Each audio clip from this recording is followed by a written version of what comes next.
تھوڑے تھوڑے رنگ کا پانی، کبھی نہیں ہوگا کہ وہ مکس نہ، وہاں نہیں ہو رہے، تو یہ اللہ ہے، یہ قدرت کی نشانی ہے۔ دوپہر کے وقت اس نیلم کی بھڑک آنکھیں کھیرا کر، ڈائریکٹ نیلم کہہ دیا اس نے، کوئی نیلم ہے وہاں پر؟ نیلم تو ہوتا ہے پتھر، تو وہاں پتھر موجود ہے، زمرد موجود تھا۔ یہ پیرے کو غور سے پڑھ لو، یہ تمہاری خوش قسمتی ہوئی تو نہ آیا، لیکن تمہاری بیڈ لک جو ہوئی نا تو یہی پیرا آئے گا، اور یہ لازمی ہے، ایک دفعہ تو ٹیسٹ میں بھی لازمی دیں گے ہم، تاکہ اس کا ٹرائل ہو جائے۔ ابھی بھی آپ سے میں تشریح کرواؤں آپ کو نہیں آئے گی، حالانکہ میں نے 15 منٹ لگائے ہیں، اسی 4 لائنوں پہ پھنسا ہوا ہوں میں، نہیں تو سفر نامہ ختم ہو گیا ہوتا۔ اب ڈائریکٹ نیلم کہہ دیا اس نے، ابھی سبزہ تھا، سبزہ کدھر تھا؟ نیلم کس کو کہا؟ نیلا کون سا ہے؟ ہاں بھائی جو سامنے ہے، اور سبزہ کہاں ہے؟ سمندر میں سبزہ نہیں ہے، سمندر گہرا نیلا ہے، یہ اب اس نے اس کو ڈائریکٹ نیلم کہہ دیا ہے۔ تو آپ کہیں نیلم کے پتھر لگے ہوئے تھے، تو مصنفہ بڑی خوشی، اس نے کہا کہ بڑا نیلم لگا ہوا، اب وہ ساتھ پکڑ کے بیٹھ گئے، نیلم ہے ہی نہیں وہاں، زمرد ہے ہی نہیں وہاں، وہ تو تشبیہیں دے رہی ہے۔ اب ڈائریکٹ استعارہ بنا دیا اس نے کہ میرا چاند آ گیا، ڈائریکٹ ماں نے کہہ دیا کیا چاند آ گیا؟ آیا تو بیٹا ہے، یہ استعارہ ہے، یہ کہنے کا انداز ہے۔ بیٹے کی خوبصورتی کتنی بڑھ گئی، بیٹے اور ماں کی محبت کتنی بڑھ گئی ایک چاند کا لفظ لگانے سے، ایک نیلم کا لفظ لگانے سے اس منظر کی خوبصورتی کتنی بڑھ گئی، ایک زمرد کا لفظ لگانے سے وہ کتنا پیارا نظارہ ہو گیا۔ زمرد مجھے بہت پیارا ہے، قیمتی ہے، کروڑوں کا آتا ہے، شاید مجھے سبزہ پیارا نہ ہو، جب میں نے 2 چیزیں اٹیچ کر دیں اب مجھے پیارا ہے۔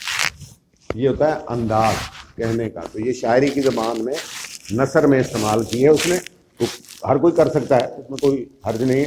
بات یہ ہے کہ اسٹوڈنٹ کو یہ لفظ کھولنے آ جائیں، اس کو پتا ہو یہاں یہ ڈائریکٹ جو کہا گیا یہ نہیں ہے، تو یہ براہ راست بیان نہیں ہے، اس وجہ سے اس کو دیکھنا ہے۔ دوپہر کے وقت اس نیلم کی بھڑک آنکھیں خیرہ کر دیتی، آنکھوں کو چندھیا دیتی ہے، جب سورج کی شعائیں پڑتی ہیں اس نیلے گہرے رنگ کے پانی پہ، وہاں سے آنکھوں کی طرف شعائیں آتی ہیں، آنکھیں چندھیا کر یوں کر کے دیکھنا پڑتا ہے اس کو۔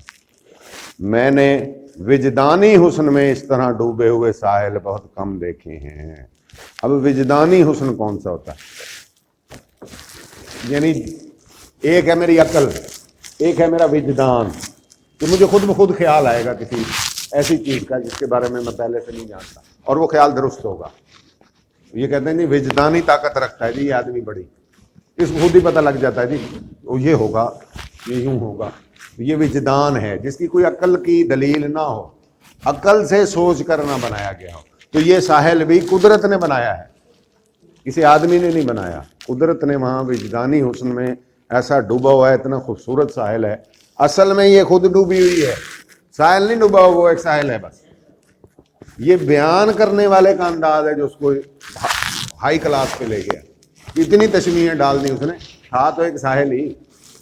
آپ اور میں جائیں تو وہاں ہو سکتا ہے ہمیں کچھ بھی نہ نظر آئے، ہمیں محسوس ہی نہ ہو، تو اس کا مطلب ہے فرق کیمرہ مین میں ہے، جو اس کو دیکھ رہا ہے، باتیں نہیں کرو، جو اس کو دیکھ رہا ہے اس میں فرق ہے، جو ہمیں دکھا رہا ہے اس کی آنکھ میں فرق ہے۔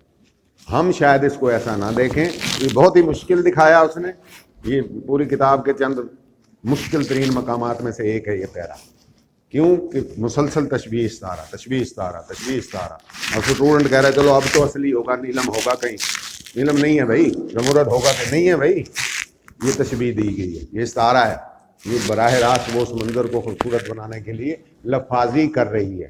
تو یہ خوبصورت اسی کی وجہ سے تو یہ کورس میں شامل ہے، ایسا کوئی اور پڑھا ہی آپ نے نثر؟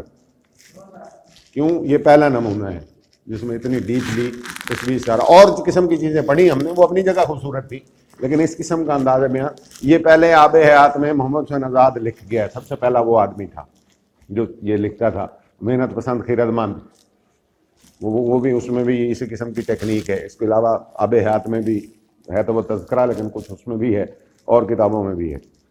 بس یہاں تک ہے، یہ ڈوبے ہوئے ساحل بہت کم دیکھیں، یہ لازمی ہے، اس کو نشان بھی لگا لو، ڈھلتے سورج اور بہت کم دیکھیں، تاکہ یہ یاد رہے تمہیں کہ ایک خاص نشان لگوایا تھا۔ ڈھلتے سورج میں بحر الکاہل کروٹیں بدلا، یہاں سے شروع ہوتا ہے یہ، کیونکہ یہ پچھلی لائن کیوں نہیں دی اس نے؟ شام کو جزیرے کا اولین معائنہ کرنے کار میں گئے، یہ سیاق و سباق میں آپ نے لکھنی ہے کہ یہ کہاں نظر آیا اسے، جب وہ شام کو